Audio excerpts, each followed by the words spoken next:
The Islamic State may be losing territory in its self-proclaimed caliphate these days, but its ability to attract support from Muslims the world over seems only to increase by the day.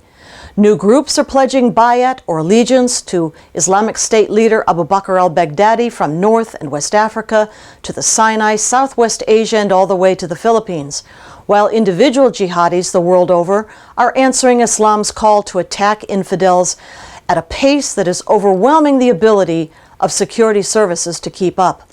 That is intentional.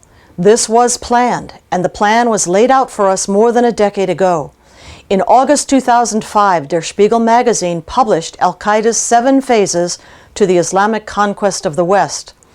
The period we are in right now, 2016 forward, is called the phase of total confrontation. Total confrontation, that is, between the forces of Islam and the rest of the world not subjugated to Islamic law or Sharia. The Islamic uprising of 2011 was included in that timeline, and so was the declaration of the Caliphate itself. Published in 2005, remember. So what is this Islamic State? It is the re-establishment of the historical Islamic Caliphate, which had existed in one form or another, and sometimes more than one at a time, since 632, which we are told was the year that Muhammad died. The last of these caliphates was abolished by Mustafa Kemal Ataturk in Turkey in 1924, a devastating blow for Muslims everywhere. The Jihadist Muslim Brotherhood, formed in Cairo 4 short years later, 1928, has been explicitly dedicated to restoration of the caliphate and global enforcement of Sharia. But while the Brotherhood typically works in a gradualist way, the leadership of the Islamic State moved, some say precipitously, after the destruction of Saddam Hussein's Sunni army in Iraq to fill the gap, to counter aggressive expansionism by the Shiite Tehran regime and take advantage of chaotic circumstances to revive the caliphate in that particular time and place.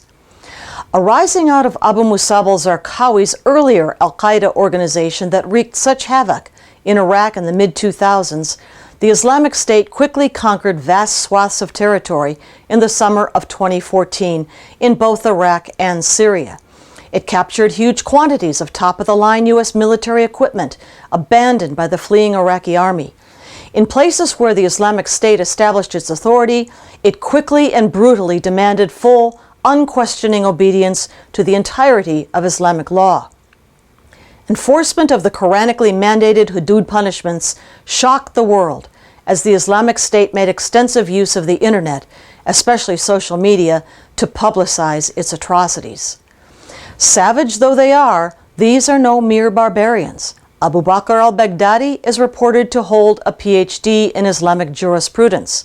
We of the West need to understand that Abu Bakr al-Baghdadi, whose name and agenda clearly mirror that of the first caliph, Abu Bakr, whose Islamic reformation took the form of the Ridda Wars, or Wars of Apostasy, to force backsliding Muslim tribes back under the black flag. This consolidation of the Islamic base preceded then, as now, the Muslim pivot to attack Kufar, the infidel non-Muslims. The Islamic State threat to the United States, Western Europe, and the free world in general is not so much one of territorial conquest in the way of the early Muslim armies, at least not yet. Today, the threat is from would-be Islamic jihadis already living in communities among us. As the Islamic State succeeds in popularizing the brand name among the world's Muslims because of its military success, yes, but even more so because of its doctrinal legitimacy and the purity of Islamic practice, the threat metastasizes. At least some percentage of those raised in families, madrasas, and mosques that teach adherence to the Sharia doctrine of global conquest will hear and answer the call to jihad, which is often called the sixth pillar of Islam. The Muslim Brotherhood and other jihadis in suits work tirelessly in Congress, our intelligence community, the White House, and society overall to make sure we cannot understand this threat. The world seems to be going mad around us. The pace of deadly Islamic jihad attacks is accelerating. We fight to live free of Sharia, to live under a liberal, Western-style, democratic form of government that cherishes individual liberty, equality for all under the rule of man-made law, and government by consent of the governed. We must return to the first-thing principles of our founding fathers. Name this enemy, all who support jihad, whether violent or not, for Islamic conquest and Sharia, and formulate and execute an effective whole-of-government, whole-of-society strategy to defeat it. We are America, the best, the freest, most powerful country the world has ever known, and we can do this. We, together with our Western allies, can defeat this savagery just as we did those who tried to impose communism, fascism, and Nazism. But we must begin, and soon. The Center for Security Policy offers this newest monograph by Ilana Friedman called Jihad, Understanding the Threat of the Islamic State to America, in the hope that it will help inform and alert fellow Americans to the threat that the Islamic State continues to pose to our most cherished freedoms and guiding principles.